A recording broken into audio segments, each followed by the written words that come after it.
అందరికీ నమస్కారం.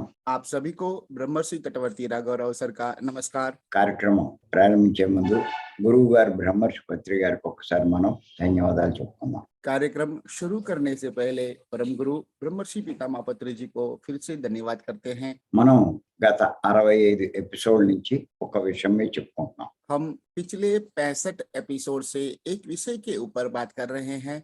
ఈ రోజు 66వ ఎపిసోడ్. आज का यह एपिसोड 66वां है ఆ విషయం ఏమిటి అంటే వికృతి, ప్రకృతి, సంస్కృతి. और वह विषय है विकृति, प्रकृति और संस्कृति। ఈ సందర్భంగా భగవంతుడు చెప్పింది మానవుడు చేసేది అన్న దాని మీద మనం చెప్పుకుంటున్నాం.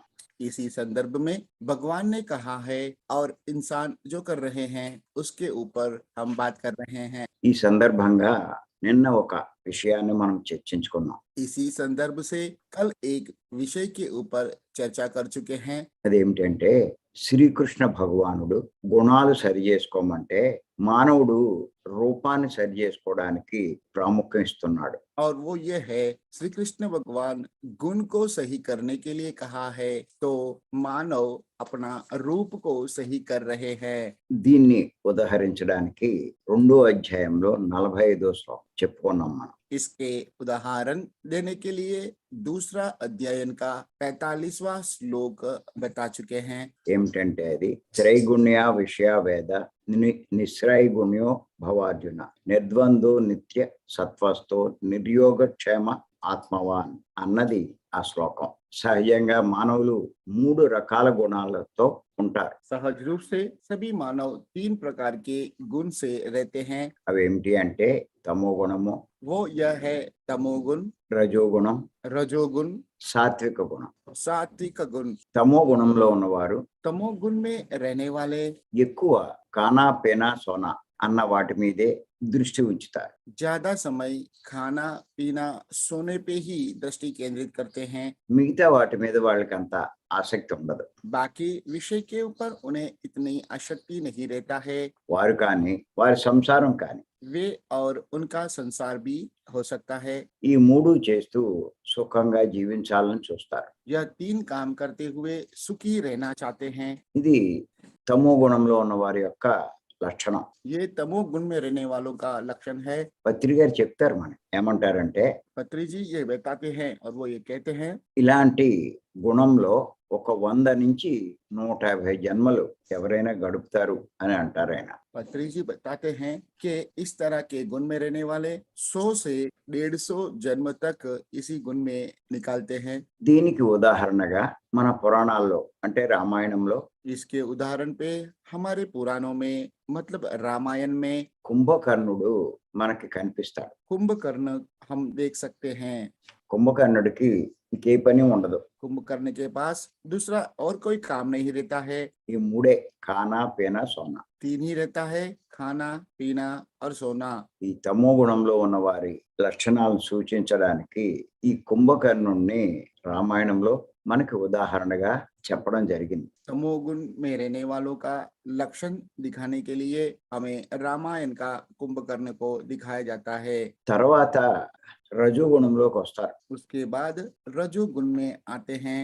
ఈ రజోగుణంలో ఉన్నవారు అందరికంటే గొప్పగా ఉండాలని, रजोगुण में रहने वाले सबसे सही जीवन अथवा महान जीवन जीने का प्रयत्न करते हैं। అందరి మీద అధికారం చెలాయించాలని, सबके ऊपर अधिकार अथवा हुकूमत चलाने का प्रयत्न करते हैं।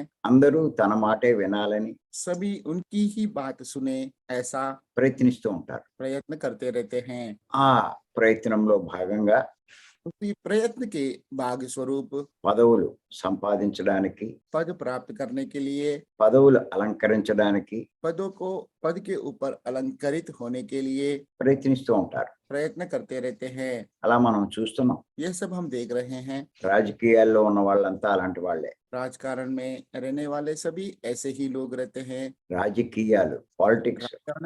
राजकीय में रहने वाले सब ऐसा ही काम करते रहते हैं। ఆవిడ మినిస్టరు, ఎమ్మెల్యేనే కాదు, वो मिनिस्टर अथवा एमएलए लिए ही नहीं, కనీసం పంచాయతీ మెంబర్ అయినా అవ్వాలని అనుకుంటారు. कम से कम पंचायत मेंबर भी बनना चाहते हैं।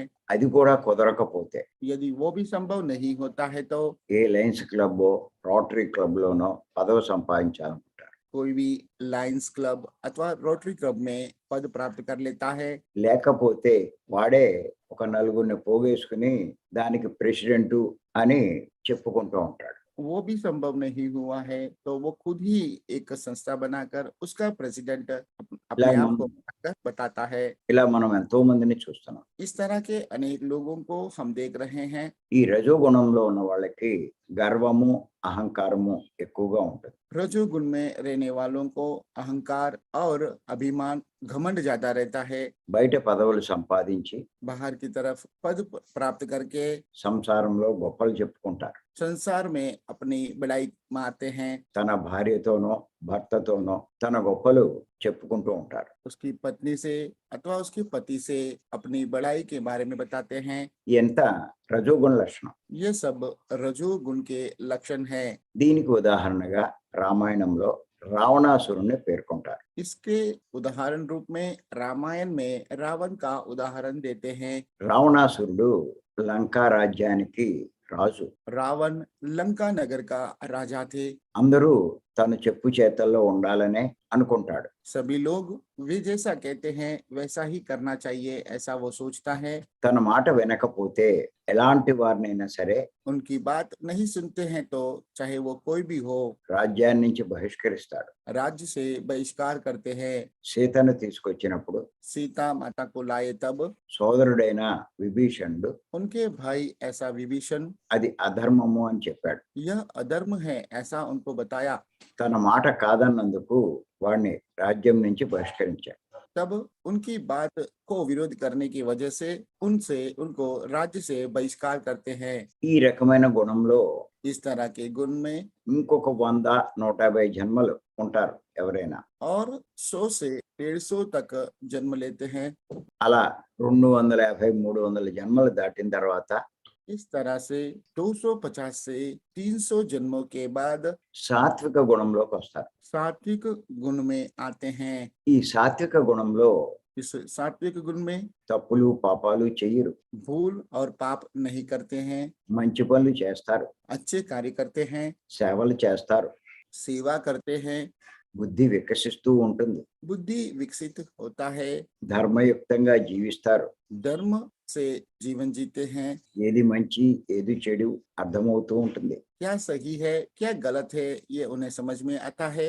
వీరు పుణ్యాలు చేస్తే यह लोग पुण्य करके భోగాలు వస్తాయి అని భావిస్తారు. भोग मिलेंगे ऐसा भावना में रहते हैं। తాను తన కుటుంబం అంతా సుఖంగా జీవించచ్చని वे और उनका परिवार पूरा सुखमय जीवन जी सकते हैं ऐसा भाव में తెలుస్తారు. रहते हैं। అందుచేత పుణ్య కార్యాలు చేస్తారు. इसीलिए पुण्य कार्य करते हैं। తాను తన సంసారం హాయిగా ఉండాలని కోరుకుంటారు. वे और उनका संसार सुखमय जीवन जिए ऐसा ये इच्छा व्यक्त करते हैं। దీనికి ఉదాహరణగా విభీషణ్ణి చెప్తారు. इसके उदाहरण के लिए विभीषण को बताते हैं। ఈ రకంగా ఒక 50-60 జన్మలు జీవిస్తారు. इसी प्रकार से 50 से 60 जन्म तक जीवन जीते हैं। ఇన్ని జన్మలు కూడా ఈ తమో గుణము, రజోగుణము, సాత్విక గుణంలోనే జీవిస్తూ ఉంటారు. इतने सब सारे जन्म तमोगुण में, रजोगुण में और सात्विक गुण में ही जीते हैं। శ్రీకృష్ణుల వారు ఏమంటారంటే श्री कृष्ण यह बताते हैं, ఈ గుణాలన్నీ అధిగమించాలని చెప్తారు. इन सभी गुणों से आगे बढ़ने के लिए कहते हैं। ఈ 3 రకాల గుణాలు దాటాలి. 3 प्रकार के गुण को पार करना है। నిర్గుణంలోకి వెళ్ళాలని చెప్పి ఆయన బోధించడం జరిగింది. निर्गुण में प्रवेश करने के लिए वे हमें बताते हैं। అంటే గుణాలు సరి చేసుకోమనే ఆయన చెప్పారు. मतलब अपने गुण को सही करने के लिए ही उन्होंने कहा है। ఈ 3 గుణాల్లో ఉన్నవాడు इन तीनों गुणों में रहने वाले పాపకర్మలైనా पाप कर्म भी हो सकते हैं పుణ్యకర్మలైనా చేస్తారు. अथवा पुण्य कर्म भी कर सकते हैं। ఈ కర్మలు అనుభవించడానికి మరల జన్మ తీసుకుంటాడు. इन कर्मों का अनुभव करने के लिए फिर से जन्म लेना पड़ता है। అలా పుట్టడము, इस तरह से जन्म लेना చావడము, और मृत्यु पाना, మళ్ళా పుట్టడము, फिर से जन्म लेना, మళ్ళా చావడము, फिर से मृत्यु पाना, ఈ రకంగా చేస్తూ ఉంటారు. इसी तरह से करते रहते हैं. కానీ శ్రీకృష్ణుల వారు ఏమన్నారంటే, लेकिन श्री कृष्ण ने ये कहा है, పుట్టడము చావడము కాదు, जन्म लेना और मरना ही नहीं, చావు పుట్టుకలు లేని స్థితికి చేరుకో. जन्म और मरण नहीं होने वाली स्थिति तक पहुंचिए, అందుచేత ఈ 3 గుణాలను దాటు, जिसके लिए हमें इन तीनों गुणों को पार करना है. నిర్గుణాలానికి చేరుకో निर्गुण तक पहुंच जाइए. అని ఈ శ్లోకం ద్వారా బోధించడం జరిగింది. ऐसा इस श्लोक के द्वारा बताया गया है. నిర్గుణంలోకి చేరుకున్న వాడికి निर्गुण में पहुंचने वालों को జ్ఞానం ఉదయిస్తుంది. ज्ञान उदय होता है. మెల్లిగా ఆ జ్ఞానం అగ్నిలా ప్రకాశిస్తుంది. धीमे से वह ज्ञान अग्नि के भांति प्रकाशित होता है. అటువంటి అగ్నిలో ऐसा अग्नि में వారి యొక్క జన్మ జన్మల కర్మలన్నీ దగ్ధమైపోతాయి. उनके सभी जन्मों के कर्म दग्ध हो जाते हैं. కర్మలు లేని స్థితికి చేరుకుంటాడు. कर्म राहित्य स्थिति में पहुंच जाते हैं. అటువంటి వారికి జన్మే ఉండదు. ऐसे लोगों के लिए जन्म ही नहीं रहता है. ఆ స్థితికి చేరుకోమనే శ్రీకృష్ణ భగవానుడు బోధిస్తున్నారు. उसी स्थिति तक पहुंचने के लिए ही श्री कृष्ण भगवान बताते हैं. ఇక్కడ ఒక విషయం మనం తెలుసుకోవాలి. यहाँ पे एक विषय हमें जानना है. చాలా మనకి అటువంటి జ్ఞానం రావాలన్నా, हमें इस तरह का ज्ञान पाने के लिए 3 రకాల గుణాలు అధిగమించాలన్నా, 3 प्रकार के गुणों से आगे बढ़ने के लिए, నిర్గుణ స్థితికి చేరుకోవాలన్నా, निर्गुण स्थिति तक पहुंचने के लिए తేలికైన మార్గం सरल मार्ग మన పత్రి గారు మనకు బోధించిన हमारे पत्री जी ने हमें दिया हुआ శ్వాస మీద ధ్యాస ధ్యానం. श्वास के ऊपर ध्यान केंद्रित करने वाली साधना. ఈ ధ్యానం చేయడం వల్ల यह ध्यान करने की वजह से ఎవరైనా సరే कोई भी हो ఈ 3 రకాల గుణాలు అధిగమించగలుగుతారు. ये 3 प्रकार के गुणों से आगे बढ़ सकता है. కృష్ణుల వారు చెప్పినట్టు నిర్గుణ స్థితికి చేరుకుంటారు. कृष्ण ने बताया हुआ ऐसे वह निर्गुण स्थिति तक पहुंच सकते हैं. దానికి ఇప్పుడు మనం తెలుసుకున్నట్టు ధ్యానం తప్ప వేరే మార్గం లేదు जिसके लिए ध्यान के अलावा दूसरा कोई भी मार्ग नहीं है. అని చేత తెలుసుకోండి. इसलिए इस बात को समझ लीजिए. చాలా మందికి ఈ ధ్యానం ఎంతకాలం చేయాలో కూడా అర్థం కాదు. क्योंकि अधिकतम लोगों को यह ध्यान कितने समय तक करना है यह भी समझ में नहीं आता है. రోజు అలాగా కళ్ళు మూసి కూర్చోవడమేనా అని అనుకుంటారు. रोज ऐसे ही आंखें बंद करके बैठना ही है क्या, ऐसे सोचते हैं. ఎన్నాళ్ళు కూర్చోవాలి ఇలాగా. और कितने दिन बैठना है. इसी तरह से చాలా మందికి ఏంటంటే बहुत से लोगों को ఏదైనా రోగాలు ఉన్నప్పుడైనా, जब भी कोई बीमारी आता है, సమస్యలు ఉన్నా, समस्याएं आते हैं, కోరికలు ఉన్నా इच्छाएं रहते हैं, ధ్యానం చేయాలేమో అనుకుంటారు. ध्यान करना चाहिए ऐसा मानते हैं. అన్నీ బాగుంటే ధ్యానం ఎందుకు అనుకుంటారు. यदि सब कुछ सही है तो ध्यान की क्या आवश्यकता है ऐसा सोचते हैं. అందుచేత అన్నీ బాగున్న వాళ్ళు ధ్యానం చేయడానికి ఆసక్తి చూపించరు. इसीलिए सब कुछ सही हो जिनके पास सही है वे लोग ध्यान करने का आसक्ति नहीं दिखाते हैं. ఎంతసేపు ఏదైనా సమస్య వస్తే ధ్యానం చెయ్యాలేమో అనుకుంటారు. हमेशा कोई भी समस्या आने पर ही ध्यान करना चाहिए ऐसा सोचते हैं. అలాగే ఆ రోగం తగ్గినా, సమస్య పోయినా उसी तरह से बीमारी कम होने पर अथवा समस्या का हल मिलने पर ధ్యానం మానేస్తారు. ध्यान बंद कर देते हैं. వారందరి ఉద్దేశం ఏమిటంటే उन सबका उद्देश्य यह है, ధ్యానం కష్టాల గురించి, సమస్యల గురించి అనుకుంటారు. ध्यान मुसीबतों के लिए अथवा समस्याओं के लिए है ऐसा सोचते हैं. అందుకే ఈ ధ్యానం ఎంతకాలం చేయాలో వాళ్ళకి అర్థం కాదు. इसीलिए यह ध्यान कितने समय तक करना है ये उन्हें समझ में नहीं आता है. అంతేకాదు ధ్యానం చేసే వాళ్ళకి ఇంకొక సందేహం కూడా ఉంటుంది. ध्यान करने वाले को एक और संदेह भी रहता है. ధ్యానం చేస్తే అనుభవాలు రావాలేమో అనుకుంటారు. ध्यान करने पर अनुभव आना चाहिए ऐसा सोचते हैं.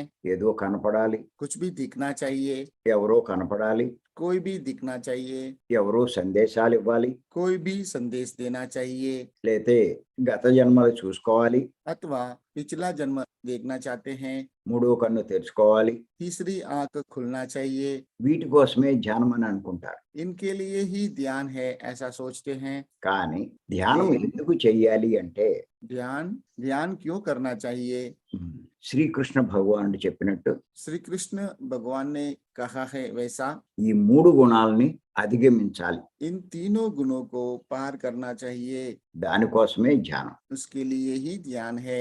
మీరు 3 గుణాలు అధిగమించేదాకా आप 3 गुणों को पार करेंगे तब तक ఈ ధ్యానం చేయవలసిందే. ध्यान करना ही चाहिए। సంసార జీవితంలో ఉన్నాం కాబట్టి संसार जीवन में है, इसीलिए సంసారం చూసుకుంటూ संसार का देखभाल करते हुए ధ్యానం చేయవలసిందే. ध्यान करना ही चाहिए। చెయ్యకపోతే नहीं करेंगे तो వచ్చే జన్మలో చేసుకోవాలి. अगले जन्म में करना पड़ेगा, లేకపోతే ఇంకో జన్మలో చెయ్యాలి. नहीं तो एक और जन्म के बाद में करना पड़ेगा, లేకపోతే 100 జన్మలైన తర్వాతైనా చెయ్యాలి. अथवा 100 जन्म के बाद में भी करना ही पड़ेगा। 400 జన్మలు దాటినా చెయ్యాలి. 400 जन्म के बाद में भी करना ही पड़ेगा। 3 గుణాలని అధిగమించాలి. इन तीनों गुणों को से आगे बढ़ना चाहिए। నిర్గుణ స్థితికి చేరుకోవాలి. निर्गुण स्थिति तक पहुंचना चाहिए। ఆత్మజ్ఞాని కావాలి. आत्मज्ञानी बनना चाहिए। వారిలో ఎన్నో మార్పులు తెచ్చుకోవాలి. उनमें अनेक बदलाव लाना चाहिए। అవే చెప్పారు ఈ శ్లోకంలో. वही बताया गया है इस श्लोक में। ద్వంద్వాలు లేనివాడ కావాలి. द्वंद्व नहीं रहने वाले बनना चाहिए। శుద్ధ సత్వాన్ని ఆశ్రయించాలి. शुद्ध सत्व का आश्रय लेना है। యోగక్షేమాలు దృష్టి లేకుండా ఉండాలి.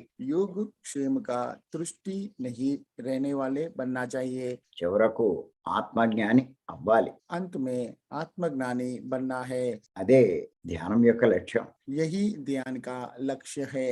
అదే శ్రీకృష్ణ భగవాన్ చెప్పడం జరిగింది. यही श्री कृष्ण भगवान ने बताया है। అంచేత సంసారం చూసుకుంటూ इसीलिए संसार का देखभाल करते हुए ఈ సాధన చెయ్యాలి. यह साधना करते रहना है। ఎంత అవకాశం ఉంటే అంతా సాధన చెయ్యాలి. जितना मौका मिलेगा उतना यह साधना करते रहना है। పత్రి గారు చెప్పిన మార్గంలో నడవాలి. पत्री जी बताए ऐसे मार्ग पे हमें चलना है। జీవితాన్ని ధన్యం చేసుకోవాలి. जीवन को धन्य बनाना चाहिए। ఈ అవకాశం ఇచ్చి మీ అందరికీ ధన్యవాదాలు. यह मौका देने के लिए आप सबको धन्यवाद दिया जा रहा है। Thank you. Thank you. तो गुरु जी का आज का यह हिंदी संदेश यहाँ पे समाप्त होता है। आज का सेशन के बारे में यदि किसी को कोई संदेह या अभिप्राय है तो कृपया हैंड रेस करेंगे। ఆయుష్ గారు మాట్లాడమని. ఆయుష్ గారు. नमस्ते आयुष जी। नमस्ते। नमस्ते सर चिरंजीवी నమస్తే सिंह। నమస్తే నమస్తే. हम आज विकृति प्रकृति संस्कृति के 65वें अध्याय में हैं। कल से हम श्री कृष्ण द्वारा दी गई गीता के दूसरे अध्याय के 45वें श्लोक की विवेचना कर रहे हैं। श्री कृष्ण बताते हैं कि वेदों में 3 गुणों का वर्णन है। हे अर्जुन, तू इन 3 गुणों से रहित हो जा अथवा इन 3 गुणों से आगे बढ़ जा। राग द्वेष की स्थिति से भी आगे बढ़ जा, योग क्षेम की स्थिति से भी आगे बढ़ जा। कल हमने जो समझा था वह इस श्लोक की शुरुआत थी कि हम श्वास को पकड़ने के लिए हमें कहा जा रहा है कि इस स्थिति से आगे बढ़ने के लिए हमें श्वास को पकड़ना होगा, श्वास पर आधारित ध्यान करना होगा। आज हमने जो समझा है वह यह है कि एक आत्मा शुरू के जन्मों में तमोगुण स्थिति में रहती है। तमोगुणी की जो लक्षण होते हैं वह खाना पीना सोना। उदाहरण के लिए हम रामायण में कुंभकर्ण के पात्र को देखते हैं। जब लंका का युद्ध होता है तब वह सो रहा होता है। तमोगुणी व्यक्ति खाना पीना और सोने में ही अपने सुखों को ढूंढते हैं। ऐसे 100-150 जन्म आत्मा इन गुणों में निकालती है। उसके बाद शरीर से आगे बढ़ के मन को तृप्त करने के लिए आत्मा रजोगुण में कुछ जन्म लेती है। रजोगुण में मन की तृप्ति, अहंकार की तृप्ति पर ही ध्यान रहता है। सुखों को ढूंढने के लिए आत्मा मन को तृप्त करने के प्रयास में रहती है। इन जन्मों में अहंकार की तृप्ति पर ही ध्यान होता है। कैसे मैं अधिकार युक्त जीवन जीऊं, जहां मैं दूसरों पे आधिपत्य स्थापित कर सकूं। ऐसे लोग किसी न किसी संस्था के संचालक बनने का प्रयत्न करते हैं। पंचायत, छोटे से छोटे लेवल पर पंचायत का अध्यक्ष, पंचायत समिति के बोर्ड मेंबर में जाना, अथवा किसी सामाजिक संगठन के शासनकर्ता बनना, एमएलए अथवा इसी तरीके के किसी भी संस्था के शीर्ष स्थिति पे पहुंचना। हम जितने राजनीतिज्ञों को देखते हैं वे सब अभी रजोगुण में ही जी रहे हैं। इन गुणों में आत्मा कुछ 100-150 जन्म लेती है। ऐसे कुल मानव जीवन में 250 से 300 जन्म लेने के बाद आत्मा सत्व जन्म में सत्गुण को धारण करती है। सद्गुण में अच्छा बुरा सही गलत की पहली बार परिभाषा हो पाती है। सद्गुण में पहली बार आत्मा दुखों से निजात पाने के लिए प्रयत्न करती है। उदाहरण के लिए विभीषण का नाम लिया जाता है। जब रावण, जो कि रजोगुण धारी था, सीता माता को जबरदस्ती उठाकर लंका ले आता है, तब विभीषण उसे चेताता है कि भाई यह गलत कार्य है। रावण विभीषण को लंका के बाहर कर देता है। यह सतगुण में आत्मा 50 से 60 जन्म लेती है। तो लगभग इन 300-350 जन्म के बाद जिस स्थिति को प्राप्त होती है आत्मा, श्री कृष्ण उस स्थिति में जाने के लिए अर्जुन को कहते हैं कि तू त्रिगुण की स्थिति से भी ऊपर आगे निकल जा। जो स्थिति होती है वह निर्गुण की स्थिति होती है। निर्गुण की स्थिति अथवा अर्थात कर्म रहित स्थिति। हम यह जानना आवश्यक है कि इस निर्गुण की स्थिति पे पहुंचने के लिए सबसे सरल मार्ग हमारे सामने है। वह ब्रह्म ऋषि पितामह पत्री जी के द्वारा दिया हुआ आनापान सती का मार्ग है। कई लोगों के मन में प्रश्न आता है कि मैं कितने दिन ध्यान करूं, कितने घंटे ध्यान करूं। ये वे लोग होते हैं जो ध्यान के द्वारा किसी सांसारिक अथवा दैविक चीज को प्राप्त करने के प्रति लालयित होते हैं। उदाहरण के लिए कभी कोई बीमारी अथवा परेशानी से ग्रस्त हो तो वह ध्यान में बैठ जाते हैं, परंतु उस बीमारी से, उस किसी कष्ट समस्या से बाहर आते ही ध्यान को बंद कर देते हैं। अथवा कोई व्यक्ति किसी सिद्धि को प्राप्त करने के लिए अपने तीसरे नेत्र को खोलने के लिए ध्यान में लगा हुआ होता है। अथवा कई व्यक्ति किसी तरह के ध्यान में अनुभव मिले उसका यत्न करते हैं, परंतु ध्यान इन कार्यों के, इन सिद्धियों को प्राप्त करने के लिए नहीं है। ध्यान का मार्ग हमें इन 3 गुणों से निकालकर निर्गुण स्थिति पर लाने के लिए है। यह स्थिति वह स्थिति होती है जिसमें मनुष्य कर्मों से बाहर आ चुका होता है, आत्मज्ञान प्राप्त कर चुका होता है, मैं आत्मा हूँ यह जान चुका होता है, शुद्ध सत्व गुण को प्राप्त कर चुका होता है। हम सभी यह गुण प्राप्त करने के लिए निरंतर ध्यान कर रहे हैं और रोज सुबह आत्मज्ञान प्राप्त कर रहे हैं। आज का जो क्लास थी उसका संक्षेप में मैं आपके सामने यह सार रखता हूँ। धन्यवाद। Thank you sir. Thank you sir. धन्यवाद आयुष जी। गीता मैडम। नमस्ते गीता जी, अपने आप को अनम्यूट करें। नमस्ते तटवर्ती रागराज सर, कोटि कोटि वंदन। चिरंजीवी सर आपको भी मेरा वंदन, आयुष जी आपको भी मेरा वंदन। सर आज आपने कल का ही कंटिन्यूएशन किया, चैप्टर 2 45वां श्लोक के बारे में और आगे बढ़े। मुझे लगता है इम्पोर्टेंट है, बहुत ही इम्पोर्टेंट श्लोक है और बहुत ही इम्पोर्टेंट एपिसोड है, 66 एपिसोड। कल तो ऊपर से बताए हम कैसे बाहरी गुण को देखते हैं, अंदर के गुण को नहीं दिखते हैं। श्री कृष्ण ने, भगवान ने यही कहा है कि हम गुण को सही करने के लिए ही मानव इस दुनिया में आए हैं, बाहरी रूप को सही करने के लिए नहीं, यानी अपना शरीर को या शरीर को नहीं। और आज का सेशन में आपने मानव के 3 गुण, तमोगुण, रजोगुण और सात्विक गुण के बारे में बहुत ही अच्छी तरह से बताए। मनुष्य कैसा तमोगुण में रहता है उसका उदाहरण आप कुंभकर्ण के उदाहरण से दिया। 100 to 150 जन्म हम उसी में रहते हैं। फिर उसके बाद आपने जो रजोगुण में रहते हैं एग्जाम्पल दिए, आजकल के पॉलिटिशियंस, राजकीय में रहने वाले, एमएलए हो या पॉलिटिशियन हो या कम से कम पंचायत मेंबर बनना चाहते हैं, वो नहीं तो कुछ संसार ऑर्गेनाइजेशन, संसार नहीं संस्था, ऑर्गेनाइजेशन खुद बना के उसका प्रेसिडेंट होने के इच्छा में रहता है। तो ये सब मालूम होता है वो इच्छा में ही रहता है, कुछ न कुछ पाने के लिए इच्छा में रहता है, अहंकार में रहता है और घमंड में भी रहता है, तमोगुण में, रजोगुण में रहने वाले। फिर रजोगुण के उदाहरण आप रामायण के रावण का उदाहरण देते हुए कहा है, उसमें इसमें भी रावण का उदाहरण दिया। आध्यात्मिक संस्थाओं में भी पद प्राप्ति के लिए हाँ हाँ झगड़े होते हैं। हाँ, करेक्ट सर, करेक्ट। या వాళ్ళు ఈ हाँ సంస్థలోకి వచ్చినా కూడా हम्म, ఆత్మజ్ఞానం కోసం ప్రయత్నించరు. नहीं नहीं ఈ बराबर है। సంస్థలో పదవుల కోసం చూస్తూ ఉంటారు. Yes sir, correct. ऐसे Okay. लोग हमारे मतलब कोई भी संस्था में आने के बाद हाँ आत्मज्ञान प्राप्त करने का प्रयत्न नहीं करते हैं, हाँ सिर्फ हाँ पद प्राप्ति का ही उनका लक्ष्य होता हाँ, है।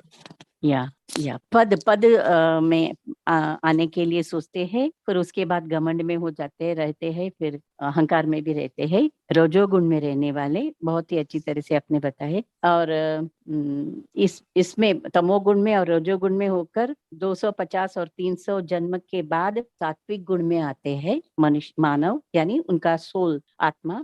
इस सात्विक गुण में भूल और पाप कम करते हैं, अच्छे काम करते हैं, बुद्धि का विकसित होता है, लेकिन वो सब कुछ अपने परिवार के लिए करता है, फल ढूंढ के, फल का इच्छा रखते हुए करता है।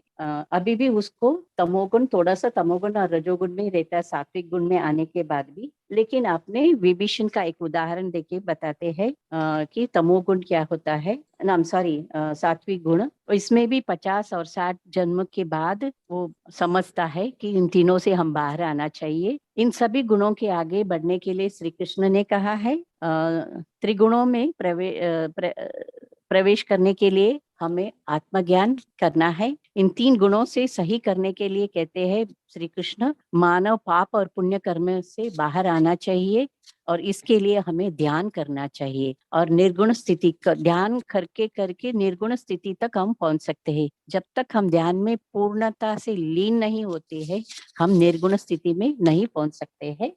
ऐसे श्री कृष्ण ने बताया और पत्री जी ने भी हमें यही संदेश दिया है। निर्गुण स्थिति में पहुंचने के लिए रोज ध्यान करना ही चाहिए, ध्यान के अलावा कोई भी मार्ग नहीं है। श्री कृष्ण ने भी यही अर्जुन के द्वारा हमें बताया है और आप पत्री जी के संदेश हम तक पहुंचाते रहते हैं।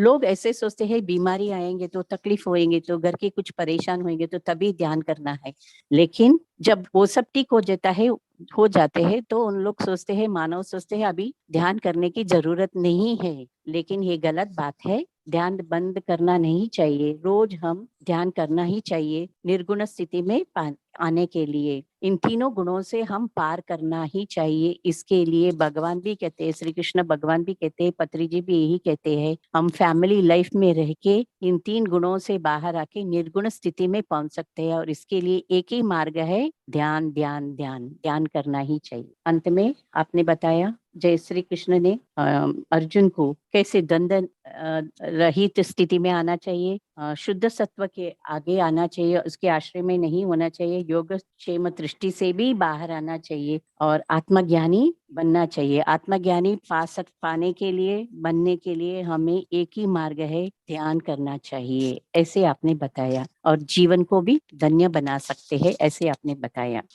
निर्गुण स्थिति का मतलब होता है, आपने बताया, कर्म रहित स्थिति, अपना कर्म को बर्न करना चाहिए। ठीक है सर। ओके सर मेरे एक क्वेश्चन है। हाँ बोलिए। सर हम तमोगुण, रजोगुण और सात्विक गुण में रहते हुए निर्गुण स्थिति में पहुंचते पहुंचते फिर भी हम कुछ तो पाप और पुण्य करते रहेंगे, तो इस कंटिन्यूएशन लाइफ जन्म मरण का साइकिल होते ही रहेगा, इससे हम कब तक बाहर आ सकते हैं? మేడం దాని గురించి ఈ శ్లోకంలోనే శ్రీకృష్ణ భగవానుడు చెప్పడం జరిగింది. मैडम हाँ उसके बारे में इसी श्लोक में श्री कृष्ण भगवान ने बताया है ఏమిటంటే యోగక్షేమాలు లేనివాడు అగుము అని చెప్పారు ఆయన. उन्होंने कहा है योग क्षेम नहीं हो, उसकी सृष्टि नहीं हो, ऐसा बनने के लिए कहा है। అంటే పాపాలు చేయొద్దు, పుణ్యాలు చేయొద్దు. मतलब पाप नहीं करना है और पुण्य भी नहीं करना है।